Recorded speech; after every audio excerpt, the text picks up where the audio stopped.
The most interesting game from round 5 of the Candidates Tournament in Moscow today was the game between Aronian from Armenia and Fabiano Caruana from the USA. Many people had tipped Caruana to be one of the potential winners of the tournament. For the tournament, you know, he showed very good form in Vaikonze, for example. But so far it hasn't quite clicked for him in the tournament. He's had 4 draws and had that disaster yesterday against Topalov where he had a completely winning position but blew it. And today, but he has been playing quite ambitiously, and today with black against Aronian he played a very ambitious opening, the Benoni, which at the top levels of chess is very rare these days. I think basically black players found that they were getting crushed by decent players because strong players kind of understand how to use that space advantage very well, and all these kind of tricks in the early days that used to work for black in the Benoni, somehow white knows them all now. So a brave choice by Caruana, very ambitious.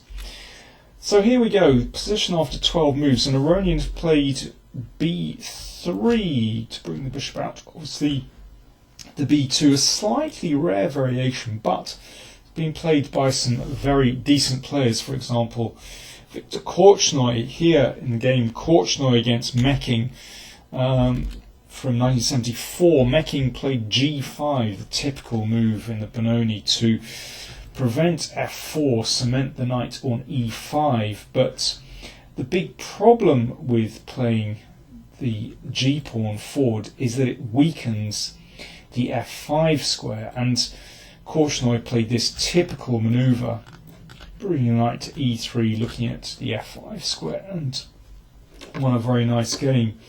Alternatively, there was a famous game between Lev Pologaevsky and John Nunn, where Nunn defeated Pologaevsky with this typical Fischer move. Actually, Fischer played this, or not in exactly this position, but this idea against Spassky in Reykjavik 72, where he allowed his h-pawns to be shattered, but, well, black gets decent play here, and Nunn won a very nice game against Pologaevsky, somehow managed to generate play on the king side. But this also suffers from the fact that this f5 square is potentially rather weak, and you know, sometimes there's the idea to put the knight here and potentially also knight d1 to e3 as well. So anyway, today Caruana played a new move, played bishop g4. Now this is very interesting idea. The obvious move here is to play f3 just to knock the bishop back, but now certainly knight h5 becomes a possibility. For example, bishop b2, knight h5, knight looking to get in on f4 also opens up the queen's line here, and of course advancing the f-pawn weakens this diagonal. You know, it could be that a bishop manages to land there very quickly. So f3 has certain disadvantages. Aronian, I think, very sensibly exchanged off bishops and then just played bishop b2. He didn't risk anything. And here a6 from Caruana, typical move. Aronian suggested after the game, instead of a6, maybe c4. Very interesting idea, simply to give up this pawn. Okay, let's knock the black knight back. Give up the pawn and then just play rook c8. And play on here, not so silly. Okay, a6 played instead. And, okay, Aronian knocks this knight backwards, all looks very standard. And now f4, why not? I think, well, you know, why has Caruana allowed this? It looks like white is in control. Well, the point is, exchanging off this bishop on c8 certainly has its advantages for black, because that bishop often in the Benoni really doesn't perform much, and it you know, clears the back rank, black has better connection with his pieces. So it's not so silly actually. White could play with a4 here. Instead, Aronian played knight c4, looking at the pawn on d6 and knight b6. I think it's really necessary to do that actually. And now rook e1. I mean, white is just building up superbly here. And here I thought that things were looking very nice for white. You can see all white's pieces very harmoniously placed. And a beautiful centre. And the fact that Caruana has had to exchange on c4, and this gives the d-pawn even better protection. But, okay, what's black got going for him in this position? Well, this bishop is on a pretty nice diagonal. That's one thing. And there are still chances to counterattack on the queen side. But still, it feels like this is the right moment for white to strike. And Aronian did that with playing e5. f5, not a good move here. Instead, we'll see the difference between this position and the game. Of course, this would just give black's minor pieces superb squares. Of course, in particular, the knight on e5 does a superb job protecting these pawns and just blocking out black's pieces, white's pieces. Compare this with a game. Aronian plays this classic pawn sacrifice with e5, and after this is taken, then f5. Now, by sacrificing the pawn, this pawn on e5 blocks the knight, blocks the bishop, and white still gets the attack on the f-file. So Caruana counterattacks with b5. I think this is absolutely necessary, otherwise you'll get crushed. And now the knight comes to e4. This is classic strategy. Of course, there was a famous game where exactly this sacrifice occurred between English player Jonathan Penrose and Michael Tal at the Olympiad in Leipzig in 1960, where Penrose famously won a beautiful game against Tal. Maybe I'll show that another time on my channel. White's attack, very dangerous here. But Caruana is fighting back, knight b6. And here, critical moment in the game. Aronian dropped the bishop back to c1. He could have pushed the pawn on to f6. He said his instinct wanted, he wanted to play this. His feeling was to play like this. But somehow he didn't quite believe it.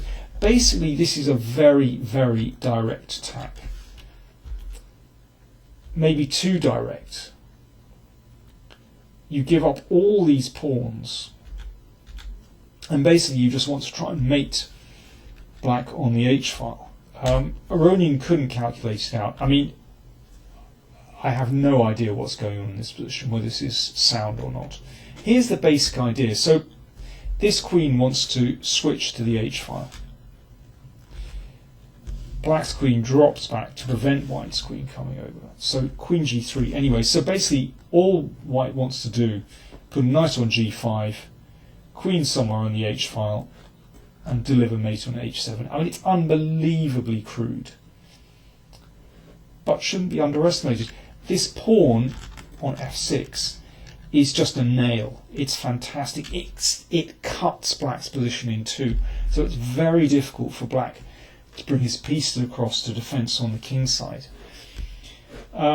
Here's the basic idea. So let's say knight takes bishop.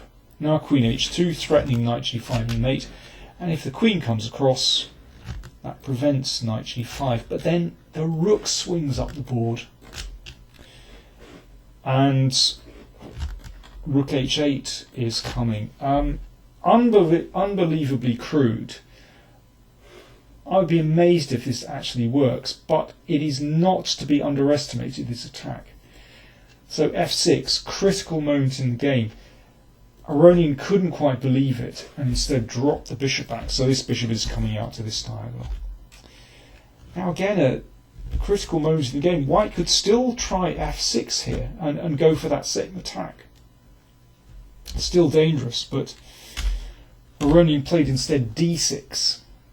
And the idea is to try and shut out black's pieces, because if knight takes d6, then rook d1 pins the knight, nasty. And this, this also looks extremely dangerous. But Caruana found a very good defensive move. He took on f5, which at first glance looks absolutely ludicrous, opening up black's king position. But it means that after knight d6, now the pin doesn't work, because black takes the rook, and in this position black has 2 rooks for the queen, and well, white's attack is over as well. Should be good for black. So Aronian played bishop g5, hitting the queen. Still very dangerous, but then queen a5 hits the rook, so white doesn't have time to take the knight.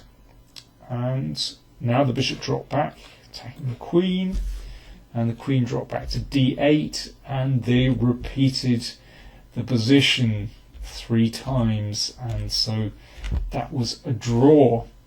Caruana could perhaps have played on with queen d7, but already he was running short of time. He had something like 9 minutes at this point. Aronian had 39 minutes. Very dangerous for Caruana, still quite a few moves to go. Well, what was he afraid of? Well, clearly knight f6 check. And you can see black's king is lacking defenders. I mean, this is still very, very complicated, but I'm not surprised Caruana declined to go in for this, with this white queen perhaps swinging over, and maybe the rook can join the attack as well. And of course that bishop looking at the dark squares around black's king, it's extremely dangerous. So by this stage, understandable that Caruana wanted to just repeat moves instead of this. Very interesting game. Would have been perhaps more interesting if Aronian had risked this move f6, but who knows whether it's sound or not. So after 5 rounds, well, I should say all the other games were drawn today. So after 5 rounds, Caruana is still in the lead with 3.5 out of 5, and Aronian is still in second place with 3 out of 5. Still 9 rounds to go. It's very tense indeed.